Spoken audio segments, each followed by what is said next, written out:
I have to wait until that stops, don't I? It did. Today is my birthday and I turn 23 years old. I feel kind of odd about this age because I am in this weird limbo state where I am, and I know that I'm legally an adult, I pay taxes, I live on my own, I have a full-time job. Yet people continually underestimate me and always assume that I'm either younger than I am physically.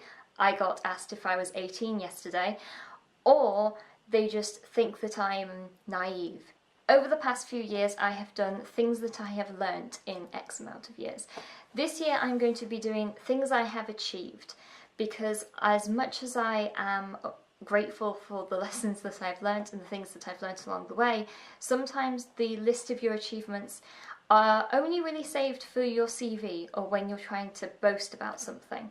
And yes, this video will come across as very narcissistic in many different ways, but I think that it is actually good to celebrate your achievements once in a while and acknowledge that you've done good things and you've made progress and you're proud of certain things in your life. And this video in some ways is more for me because it means that I feel like I've achieved a lot. I feel like a lot of the time you end up comparing yourself to social media. I know, revolutionary things I'm talking about now.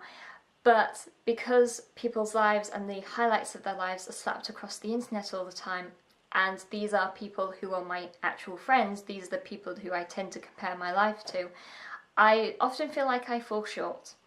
And so this video is to kind of prove to myself that I'm not falling short and I'm actually making a lot of progress, and a lot of which I am incredibly proud of. The first thing, of course, is the education, the thing that I spent the majority of my life doing.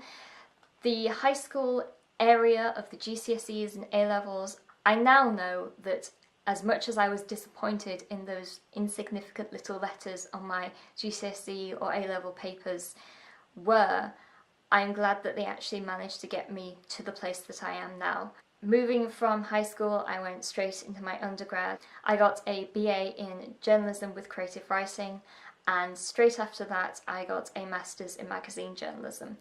The master's nearly killed me. It was pretty much a solid year of not much sleep, working either physically at uni, working on assignments, working at a part-time job, and working on YouTube, all together to try to get this piece of paper that would eventually, hopefully, give me a job. 9 months after graduation, I eventually did get a job in the field that I studied, and I am so firstly grateful that the people who employed me took a chance on me and actually gave me this opportunity. I'm also incredibly proud that all that hard work actually paid off in the end. I was devastated at the first half of this year because I was convinced that I'd basically wasted thousands of pounds and years of my life not achieving something. So I am very grateful for the fact that I am in this situation now. And believe me, not many 23-year-olds can say that they have a full-time job in the career that they've studied. One main thing is this YouTube thing, this little hobby, this hobby that I took up when I was 17, procrastinating, as I always do, as most hobbies end up being taken up from. And it has now grown into something that I am proud of, that I'm pleased with, that I still enjoy making videos, I still enjoy doing all of this stuff.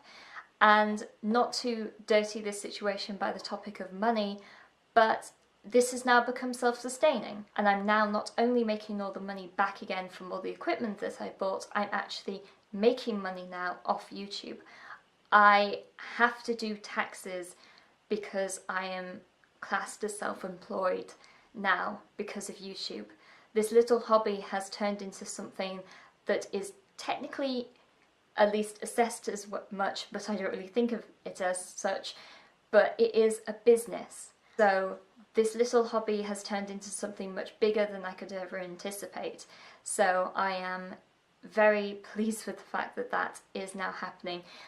The next thing is my hair video. Of course, the thing that I am not exactly famous for, but it's what I'm most well known for. The fact that that video has inspired so many people to donate their hair or to give money to the Little Princess Trust or other wigs charities just is amazing, that I could make a difference to that charity by raising so much awareness for them. And I am planning to, once the blue is out and once my hair gets a tiny bit longer, it needs to be another 2 inches I would say, I'm going to donate my hair again. Moving on into a slightly different topic and something that I don't really discuss on YouTube, which is my personal life. The only thing that I will say about it is the fact that I have over my life managed to not only forgive people who have severely hurt me, but I've managed to be able to form relationships back with them and learn to love them again. I think that the strength in building relationships, sustaining relationships, and especially when those relationships have broken up and they need to be repaired, is sometimes overlooked. People think that obviously a career might be more important than a mended fence, but I feel that that is just as valuable, even though it is obviously more difficult to talk about. But I'm glad that I'm in the position now that the things that have happened in my life, the not so great bits especially, I am able to move forward for and once again live with the people who did hurt me in the past. That is probably the thing that I'm most proud of in my life. People often see me and talk about me like I am a very independent person. I am, but majority of the time it is down to necessity rather than anything else. And sometimes, yes, I kick myself up the arse so I can be better, but often I kick myself up the arse and out of bed and to do everything that I need to do, simply sometimes because I'm the only person who's going to do it for me. I'm happy the way that I am, but I am wanting to see myself grow even more, and I want to change and develop and be better, and that's not down to self-hatred. Believe me, I know what that feels like, but it's down to a love for myself and wanting to be better. The thing that I'm going to end on is a quote from a Mindy Glenhill song, and I found that that song was motivation in some of the hardest times that I've been through over the past few years. It's from the song Whole Wide World, and the chorus ends with the line, "Maybe I'm just the little girl with great big plans."